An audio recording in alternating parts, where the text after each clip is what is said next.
की तमाम बड़ी खबरों का रुख कर लेंगे। तो नए साल 2026 के इस खास मौके पर मुख्यमंत्री पुष्कर सिंह धामी ने लोक भवन में lieutenant general retired Gurmeet Singh से मुलाकात कर उन्हें नए साल की शुभकामनाएं दी। राज्यपाल ने भी मुख्यमंत्री को नए साल की शुभकामनाएं दी। इस खास मौके पर प्रदेश के समग्र विकास, जन कल्याण और सुशासन से जुड़े महत्वपूर्ण विषयों पर सकारात्मक और सार्थक संवाद भी दोनों के बीच हुआ। इस खास मौके पर कैबिनेट मंत्री गणेश जोशी ने भी राज्यपाल से भेंट कर नए साल की शुभकामनाएं दी। इसके बाद राज्यपाल से प्रदेश के वरिष्ठ अधिकारियों, विश्वविद्यालयों के कुलपतियों, आईटीबीपी के अधिकारियों सहित लोक भवन के अधिकारी और कर्मचारी ने मुलाकात कर नए साल की बधाई दी। राज्यपाल ने सभी अधिकारियों को शुभकामनाएं देते हुए कहा, उनके कर्तव्यनिष्ठ, अनुशासित और समर्पित सेवा भाव की सराहना राज्यपाल ने की और प्रशासनिक ढांचे को मजबूत करने में उनके योगदान को महत्वपूर्ण बताया।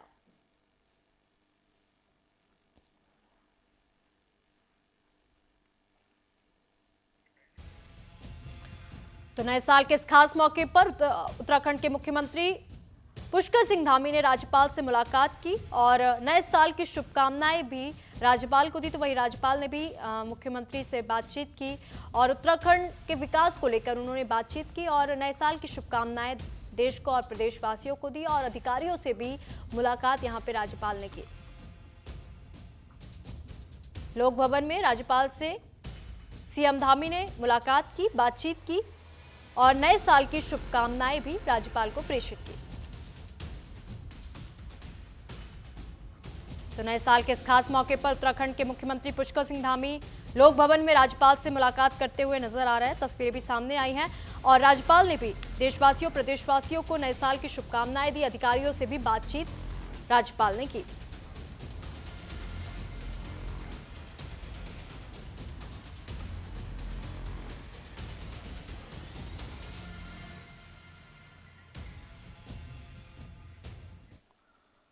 तो नए साल के इस खास मौके पर lieutenant general retired Gurmeet Singh ने देहरादून में धार्मिक स्थलों पर दर्शन कर प्रदेशवासियों को सुख, समृद्धि और उत्तम स्वास्थ्य की कामना की। राज्यपाल ने सर्वे चौक स्थित दुर्गा माता मंदिर में पूजा अर्चना की। वहीं गढ़ी कैंट स्थित गुरुद्वारे में भी मत्था टेककर शांति, सद्भाव और खुशहाली की अरदास की। इस खास मौके पर राज्यपाल ने भारतीय सेना की 166 मीडियम रेजिमेंट के अधिकारियों और जवानों से भी बातचीत की, संवाद किया और उन्हें नए साल की शुभकामनाएं दी। राज्यपाल ने कहा कि भारतीय सैनिक राष्ट्र की सुरक्षा की मजबूत ढाल हैं और उनके अनुशासन, साहस और कर्तव्य निष्ठा के कारण ही देश की सीमाएं सुरक्षित हैं।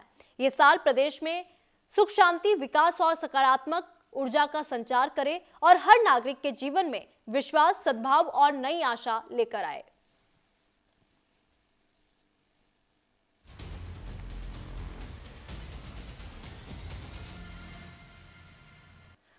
मुख्यमंत्री पुष्कर सिंह धामी ने लोहाघाट नगर वासियों को नए साल का शानदार तोहफा दिया है। जहां लंबे समय से सरयू लिफ्ट पेयजल जल योजना की मांग कर रहे लोहाघाट नगर वासियों की मांग को नए साल में मुख्यमंत्री धामी ने पूरा करते हुए टेंडर प्रक्रिया शुरू करने के निर्देश दे दिए हैं। मुख्यमंत्री के निर्देश पर जल निगम ने टेंडर प्रक्रिया शुरू कर दी है। पालिका अध्यक्ष गोविंद वर्मा ने नगरवासियों को साल में सरयू लिफ्ट पेयजल योजना की टेंडर प्रक्रिया जारी होने पर शुभकामनाएं दी और मुख्यमंत्री पुष्कर सिंह धामी को धन्यवाद भी किया। उन्होंने यह कहा कि जल्द ही 84,040 लाख रुपए से बनने वाली योजना पर काम शुरू होने जा रहा है। उन्होंने सारे नगरवासियों को नए साल की हार्दिक शुभकामनाएं दी। टेंडर प्रक्रिया शुरू होने पर बीजेपी नेताओं और लोगों ने पालिका अध्यक्ष गोविंद वर्मा के नेतृत्व में मिठाइयां बांटकर खुशी जताई और मुख्यमंत्री धामी को धन्यवाद दिया है।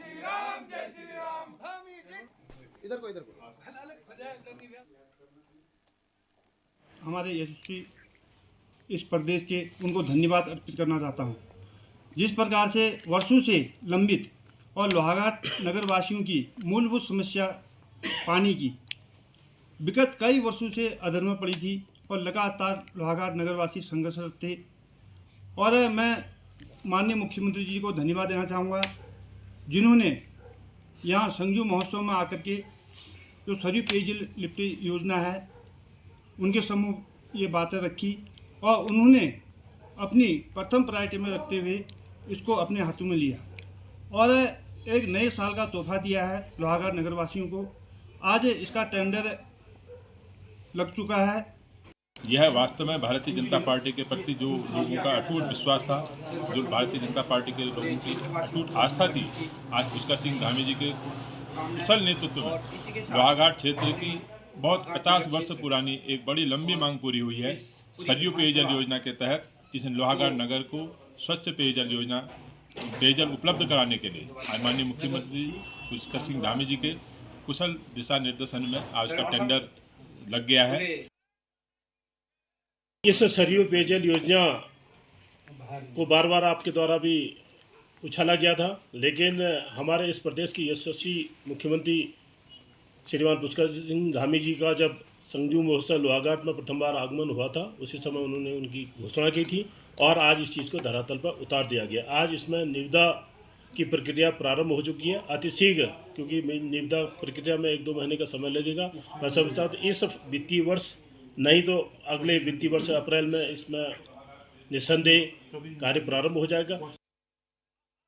इस सरयू लिफ्ट पेयजल योजना की जैसे कि टेंडर लग चुका है, इसके लिए माननीय पुष्कर सिंह धामी जी हमारे प्रदेश के यशस्वी मुख्यमंत्री, आपको बहुत बहुत आभार।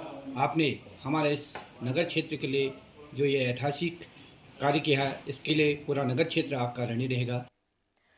तो वही बॉलीवुड अभिनेता शाहरुख खान को हरिद्वार में साधु संतों के बीच विरोध दिखाई दे रहा है। इसी कड़ी में अब साध्वी प्राची भी जिनका बयान सामने आया है, जहां हिंदूवादी नेता साध्वी प्राची ने हरिद्वार पहुंचकर बॉलीवुड अभिनेता शाहरुख खान पर कड़ा प्रहार किया। उन्होंने मीडिया से बातचीत में कहा, शाहरुख खान को देश विरोधी करार देते हुए उनकी पूरी फिल्मों के बहिष्कार की अपील की।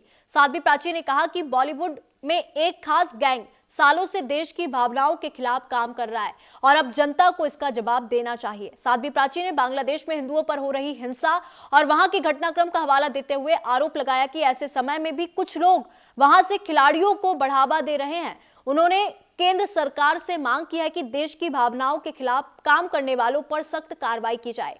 साध्वी प्राची ने कहा कि सनातनी समाज अब चुप नहीं रहेगा और देश और आस्था के सम्मान के लिए हर स्तर पर आवाज बुलंद करेगा। शाहरुख खान इस लायक है। 10-15 साल पहले मैंने देहरादून में कहा था, ये खान गैंग देश का सबसे बड़े गद्दार है। हिंदुस्तान के हिंदुओं पर आपत्ति आती है तो इनकी आंखें बंद हो जाती है, भांग का गोला खा लेते हैं। बांग्लादेश के अंदर कितनी बेरहमी के साथ, कितनी क्रूरता के साथ हिंदू दीपू चंद्र दास को मौत के घाट उतारा, तो इस खान गैंग ने भांग का गोला खाया और हिंदुओं को चिढ़ाने के लिए अब ये गेम खेल रहा है। इस खान गैंग का हिंदुस्तानियों, सनातनियों बहिष्कार करो, इनको औकात दिखाओ, इनको खान गैंग को, ये बहुत जरूरी है।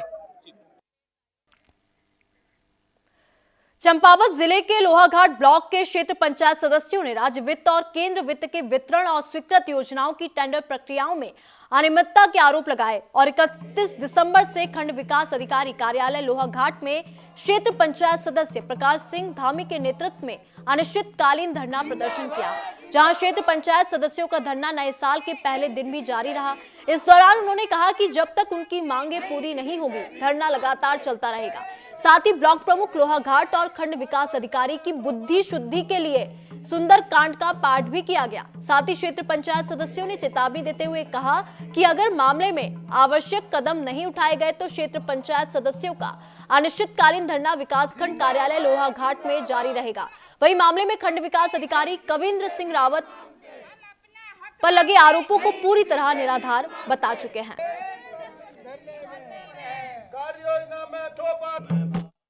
जो क्षेत्र पंचायत सदस्य लोग आज निर्वाचित होकर विकास खंड में बैठे हैं, सबसे पहले तो मैं ये कहना चाहूँगा कि काफ़ी दुर्भाग्यपूर्ण ये बात है और साथ ही साथ मैं आपको धन्यवाद देना चाहूँगा कि आप हमारे इन क्षेत्र पंचायत साथियों के बीच पहुँचे। आपके माध्यम से मैं समस्त क्षेत्रवासियों को और पूरे ज़िले वासियों को, प्रदेशवासियों को नव वर्ष की हार्दिक शुभकामनाएं देना चाहता हूं। और प्रथम दिवस पर आज मुझे भी इन लोगों के समर्थन में यहां पर बैठने का अवसर प्राप्त हुआ है और जैसा मैं समझता हूँ इनकी बिल्कुल जायज़ मांगे हैं। आज जो कार्य योजना बनाई जा रही है, अगर मैं अपने ही क्षेत्र पंचायत की बात करूँ तो उसमें ऐसी कार्य योजना बना दी गई है जो औचित्यहीन है। यहाँ पर प्रमुख साहब जी यहाँ पे अभी मौजूद हुए हैं ना, वीडियो साहब ने यहाँ पे कुछ बातें रखी हुई हैं। मैं यहाँ के जो अभी संस्था के जो प्रमुख है महेंद्र ढेक जी, उनसे कहना चाहूँगा कि एक बार मेंबर से मिल तो ले कम से कम।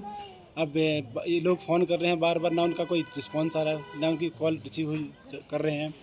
मैं उनसे यही कहना चाहूँगा एक बार मेंबरों के साथ बैठकर उनकी बातें सुने। और जो ये लोग कोई ऐसे यहाँ बैठे नहीं हुए हैं, ये अपने जनप्रतिनिधि या गाँव से चुनकर लोगों ने इनको भेजा है। ये अपने गांव के विकास के लिए यहाँ पर बैठे हुए हैं। जो ये अपने विकास के लिए जो मांग उठा रहे हैं, इनकी मांगें पूरी नहीं कर रहे हैं। कार्य योजना जो वहाँ से बैठकों में इन्होंने कार्य योजना चला रखी है, उनको यहाँ शामिल नहीं किया जा रहा है। खबर रामनगर के पुचड़ी क्षेत्र के बिहारी टप्पर की है, जहां कभी लोगों के पक्के और कच्चे घर थे, आज वहां सिर्फ मलबा है। दरअसल 7 दिसंबर को प्रशासन ने अतिक्रमण हटाने की कार्रवाई करते हुए करीब 52 घरों को ध्वस्त कर दिया। इनमें से कई घर ऐसे थे जिन्हें लोगों ने अपनी जिंदगी की पूरा था। प्रशासन का यह दावा है कि लोगों के लिए रैन बसेरा और वैकल्पिक व्यवस्था की गई है, लेकिन जब न्यूज इंडिया की टीम ग्राउंड जीरो पर पहुंची तो हकीकत दावों से बिल्कुल उलट निकली। में भी हाउस ऑफ हिमालयाज ब्रांड अपनी मजबूत मौजूदगी दर्ज कराएगा। हम क्वालिटी से समझौता नहीं करना चाहते। कॉस्ट ज़्यादा जरूर है, लेकिन आज सरकार से उसकी डिमांड हो रही है। अगर आप देखें, आप एक नॉर्मल कुर्ता पहले खरीदते थे 300 का आता है, जब फैब इंडिया में जाते हैं तो 3000 4000 का होता है। लेकिन आप फिर भी हमारे यहाँ रेटों को कंपेयर करें, क्योंकि हम चाहते हैं कि अच्छी क्वालिटी का सामान लोगों को मिले, जनता को मिले। और क्योंकि इसके ब्रांड एम्बेसडर प्रधानमंत्री मोदी जी हैं, मिनिस्टर फंड में उसकी लॉन्चिंग माननीय मोदी जी ने की थी, और आज उसकी इतनी डिमांड हो रही है कि हम डिमांड पूरी नहीं कर पा रहे हैं। आज यहाँ ही नहीं, विदेश में भी लोग उसकी फ्रेंचाइजी मांग रहे हैं। रामनगर के कॉर्बेट टाइगर रिजर्व सभागार में निदेशक साकेत बारडोला की अध्यक्षता में जनप्रतिनिधियों के साथ एक महत्वपूर्ण बैठक का आयोजन किया गया, जहां बैठक में शीतकाल के दौरान रिजर्व क्षेत्र में बाघ, गुलदार, हाथी सहित कई वन्य जीवों की बढ़ती गतिविधियों को लेकर विस्तार से चर्चा की गई। वहीं बैठक के दौरान ज्येष्ठ ब्लॉक प्रमुख रामनगर संजय नेगी ने मानव वन्यजीव संघर्ष और फसलों के नुकसान के मुआवजे का मुद्दा उठाया। इस पर निदेशक साकेत बडोला ने स्पष्ट किया कि इस संबंध में जल्द ही सरकार को पत्र लिखा जाएगा और जो भी समस्याएं सामने आ रही हैं, जिसके बाद निदेशक साकेत ने कहा कि इस मौसम में वन्यजीवों की सक्रियता बढ़ जाती है। ऐसे में आम जनमानस की सुरक्षा प्रशासन की सर्वोच्च प्राथमिकता है। उन्होंने ये भी कहा कि इसी को ध्यान में रखते हुए आवश्यक सुरक्षा परामर्श जारी किए गए हैं और जनप्रतिनिधियों से अपील की गई है कि वे इन दिशा निर्देशों का पालन करें और अपने क्षेत्रों में लोगों को जागरूक करें। आज एक बहुत महत्वपूर्ण बैठक थी, जिसमें कॉर्बेट के डायरेक्टर साहब और सारे डिपोज, रेंजर्स और फॉरेस्ट के अधिकारीगण, कर्मचारीगण सभी लोग थे, और हमारे क्षेत्र पंचायत सदस्यगण, विधायक, ग्राम प्रधानगण, विधायक जी और ब्लॉक प्रमुख और ज्येष्ठ प्रमुख, कनिष्ठ प्रमुख, हम सब लोग इसमें थे। और ये महत्वपूर्ण बैठक इसलिए रखी गई थी कि इसमें जो मानव वन्यजीव संघर्ष लगातार बढ़ता जा रहा है, उसको लेकर कैसे जो है बचाव किया जाए और किस तरीके से लोगों को समझा बुझाकर इसके प्रति जो है जागरूक किया जाए कि मानव वन्यजीव संघर्ष को कैसे रोका जाए। तो देखिए, हमें पता है कि कुछ समय पूर्व ही जो त्रिस्तरीय पंचायत चुनाव थे वो संपन्न हुए हैं। हमारे यहाँ जनप्रतिनिधि जो नए चुन के आए हैं, उनका एक अभिमुखीकरण कार्यक्रम आज कॉर्बेट टाइगर रिजर्व में बनाया गया, जो माननीय मुख्यमंत्री जी के जो निर्देश हैं कि जनता के द्वार पर पहुंच के हम अपनी समस्याओं के बारे में, या हमारी जो कार्य है उनके बारे में समस्या उनसे सुने और जो हम कर रहे हैं उसके बारे में उनको बताएं। इसी के क्रम में आज एक बैठक यहाँ पर माननीय विधायक जी जो है उनकी अध्यक्षता में की गई थी, जिसमें जो हमारे सम्मानित जनप्रतिनिधि हैं उनको आमंत्रित किया गया था। उनको कॉर्बेट टाइगर रिजर्व द्वारा जो विभिन्न कार्यक्रम किए जा रहे हैं और स्पेशली जो ह्यूमन वाइल्ड लाइफ कॉन्फ्लिक्ट को कम करने के जो कार्यक्रम किए जा रहे हैं, उनके बारे में विस्तृत जानकारी दी गई और साथ ही उसमें जन सहयोग को बढ़ाने के लिए हमारे जो प्रयास किए जा रहे हैं, उसमें उनकी सहायता या उनकी सहभागिता को आमंत्रित करने के लिए भी उनसे। हरिद्वार के कनखल थाना क्षेत्र में प्रॉपर्टी डीलर के बंद घर से लाखों की चोरी का मामला सामने आया, जहां चोरों ने घर में रखे सोना और कैश चोरी कर मौके से फरार हो गए, जिससे पूरे इलाके में हड़कंप मच गया। वहीं सूचना मिलते ही मौके पर पहुंची पुलिस ने घटनास्थल का मुआयना किया और आसपास के सीसीटीवी खंगालने शुरू कर दिए। मामले की जांच पड़ताल पुलिस कर रही है। साथ ही इलाके में चोरी की घटनाओं को देखते हुए सतर्कता बरतने की अपील भी पुलिस ने की है।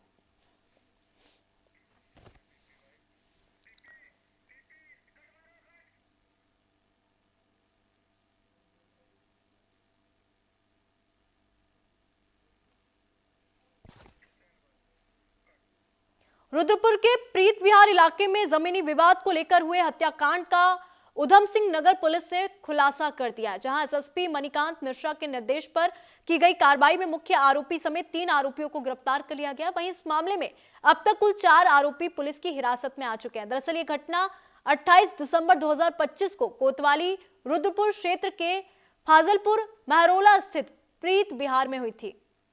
2 पक्षों के बीच हुई आपसी फायरिंग में एक मजदूर की गोली लगने से मौत हो गई थी। घटना के बाद पुलिस ने सीसीटीवी वीडियो के आधार पर कार्रवाई की है। वहीं पुलिस ने आरोपियों के कब्जे से भारी मात्रा में अवैध हथियार समेत एक कार भी बरामद कर ली है। पुलिस आगे की कार्रवाई कर रही है।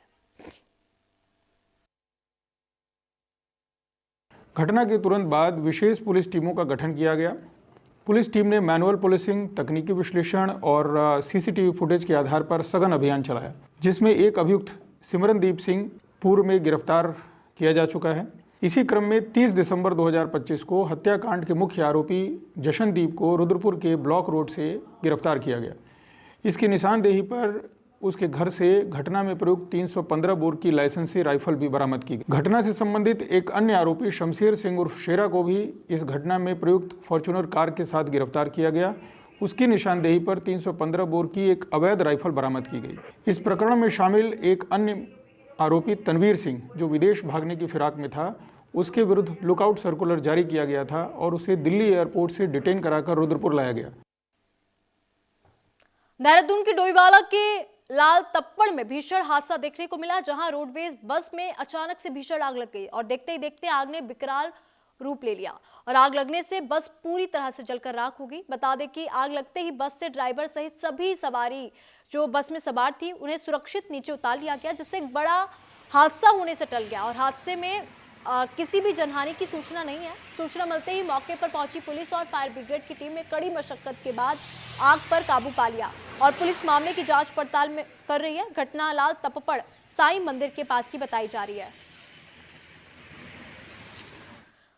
उधम सिंह नगर से एक दिल दहला देने वाली घटना सामने आई, जहां तेज रफ्तार 2 बाइकों की आमने सामने जोरदार टक्कर हो गई। हादसा इतना भीषण था कि एक बाइक सवार युवक गंभीर रूप से घायल हो गया, जिसके बाद स्थानीय लोगों ने घायल को इलाज के लिए अस्पताल में भर्ती कराया, जहां डॉक्टरों ने घायल को मृत घोषित कर दिया, जिससे इलाके में शोक का माहौल है। वहीं हादसे की सूचना मिलते ही पूर्व विधायक राजेश शुक्ला जिला अस्पताल पहुंचे, जहां उन्होंने मृतक के परिजनों से मुलाकात कर उनका ढांढस बंधाया और डॉक्टरों ने इलाज से जुड़ी जानकारी ली।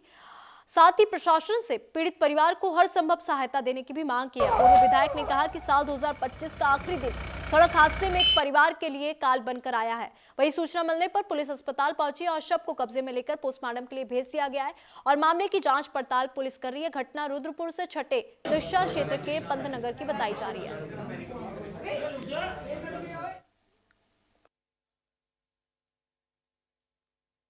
दो मोटरसाइकिल आपस में टकराई हैं लगभग 8:30 बजे के आसपास की बात है, जिसमें एक इरफान नाम का एक लड़का जो हमारे निसार भाई का पुत्र है, उसकी दर्दनाक मौत हो गई है। 3 लड़के घायल हुए हैं, जिसमें से एक को अभी हम लोग ले जा रहे हैं यहाँ हल्द्वानी रेफ़र किया गया है, 2 का इलाज यहाँ चल रहा है। बहुत दुर्भाग्यपूर्ण घटना है और चूँकि शीत लहर है, ऐसे में वैसे भी आप समझ सकते हैं कोई चोट कितनी गंभीर होती है और क्या लापरवाही है तो मौके पर ही कोई देख के बता पाएगा, लेकिन हम लोग जैसे ही सुना हम लोग भाग के अस्पताल पहुँचे हैं। हरिद्वार के कनखल थाना क्षेत्र की कॉलोनी में बने आश्रम के पास उस समय सनसनी फैल गई जब एक जब कई युवकों ने एक युवक पर जानलेवा हमला कर दिया। आरोप है कि हमलावरों ने उसे घेरकर बड़े-बड़े पत्थरों से उसके सिर पर लगातार हमला किया, जिससे वह गंभीर रूप से घायल हो गया और मौके पर ही बेहोश होकर गिर पड़ा।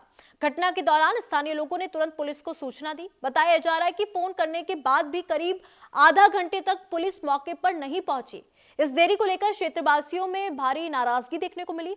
हमलावर युवक को मरा समझकर मौके से फरार हो गए, जिसके बाद स्थानीय लोगों ने घायल को इलाज के लिए अस्पताल में भर्ती कराया। तभी मौके पर पुलिस पहुंची और मामले की जांच पड़ताल पुलिस कर रही है। आरोपियों की तलाश पुलिस कर रही है। अल्मोड़ा जिले के मोहनवंश क्षेत्र में एक बार फिर दर्दनाक खबर सामने आई है, जहां गुलदार के हमले में एक महिला की मौत हो गई। दरअसल महिला के अचानक लापता होने की सूचना पर ग्रामीणों ने वन विभाग को जानकारी दी, जिसके बाद वन विभाग की टीम ने सघन तलाशी अभियान चलाया। तलाशी के दौरान महिला का शव वन क्षेत्र से बरामद किया गया है। घटना के बाद पूरे इलाके में दहशत फैल गई। सूचना मिलते ही वन विभाग और स्थानीय प्रशासन की टीम मौके पर पहुंच गई। विभाग ने घटना की पुष्टि करते हुए कहा कि मामले की जांच की जा रही है और नियमानुसार आवश्यक कार्रवाई की जाएगी। वहीं ग्रामीणों का कहना है कि लगातार गुलदार के हमले के बाद भी ठोस सुरक्षा इंतजाम नहीं किए जा रहे। लोगों ने प्रशासन और वन विभाग से क्षेत्र में पेट्रोलिंग बढ़ाने, पिंजरा लगाने, गुलदार की मूवमेंट पर तत्काल नियंत्रण की मांग की है। साथ ही मृतक परिवार को मुआवजा और सुरक्षा उपायों को बढ़ाने की भी मांग ग्रामीणों ने की है। लोहाघाट नगर में 18 दिसंबर से एसएसपी अजय गणपति के निर्देश पर प्रयोग के तौर पर मीना बाजार तिराहे से लेकर जयंती भवन तक वन वे ट्रैफिक व्यवस्था लागू की गई है। वन वे ट्रैफिक व्यवस्था का नगर के व्यापारियों और जनप्रतिनिधियों ने विरोध किया। यहां तक कि लोहाघाट के कांग्रेसी विधायक खुशहाल सिंह अधिकारी वन वे ट्रैफिक व्यवस्था को बंद करने की मांग को लेकर धरना तक दे चुके हैं। मामले में एसपी चंपावत अजय गणपति की अध्यक्षता में वन वे व्यवस्था को लेकर नगर के व्यापारियों, जनप्रतिनिधियों और आम जनता के साथ एक बैठक आयोजित की गई, जिसमें सभी ने वन वे ट्रैफिक व्यवस्था को लेकर अपने सुझाव दिए। एसपी चंपावत ने कहा कि वन वे ट्रैफिक व्यवस्था प्रयोग के तौर पर लागू की गई थी। पुलिस ने लोगों के बीच जाकर सर्वे किया और कहा कि वन वे ट्रैफिक व्यवस्था को लेकर सभी लोगों की राय के बाद 2 जनवरी से वन वे ट्रैफिक व्यवस्था को पहले की तरह सिर्फ स्कूल टाइम पर लागू किया जाएगा और स्कूल की छुट्टी के दिन वन वे ट्रैफिक व्यवस्था से छूट रहेगी। इस दौरान सभी लोगों ने सड़क के दोनों ओर खड़े रहने वाले वाहनों पर कड़ी कार्रवाई की भी मांग की है और एसपी चंपावत से ये मांग की गई है और बेलगाम बाइकर्स पर रोक लगाने की भी बात कही। वन वे ट्रैफिक व्यवस्था पहले की तरह स्कूल टाइम में लागू होने की बात यहां पे की गई है, जिसमें 61% लोगों ने ये व्यवस्था जो है वन वे व्यवस्था को लागू करते हुए स्कूल टाइम में रखने के लिए सुझाव दिया। 75% से भी ज़्यादा लोगों ने वन व्यवस्था का समर्थन किया था और वन व्यवस्था को स्कूल टाइम में लागू करने हेतु जनप्रतिनिधियों द्वारा और व्यापारियों द्वारा भी हमारे पास लगातार रिप्रेजेंटेशन प्राप्त हुए। उसी के क्रम में हमने एक ट्रैफिक प्लान बनाया है, जिसमें हम लोग वन वे व्यवस्था को पूरी तरीके से बंद न करते हुए वन वे व्यवस्था को हम लोग स्कूल टाइम में लागू करेंगे। इसके अलावा जो अन्य सुझाव थे, जैसे कि हेवी वाहनों के बारे में हो गए या ट्रांसपोर्ट वाहनों के बारे में हो गए, वो सुझाव भी हम लोग लेके उसके तहत एक समग्र ट्रैफिक व्यवस्था बना के उसका प्लान हम जल्दी आज ही शाम तक शेयर करेंगे। देवभूमि की खबरों में फिलहाल इतना ही। वक्त हो चला है छोटे से ब्रेक का, कहीं मत जाइएगा, जल्द लौटेंगे।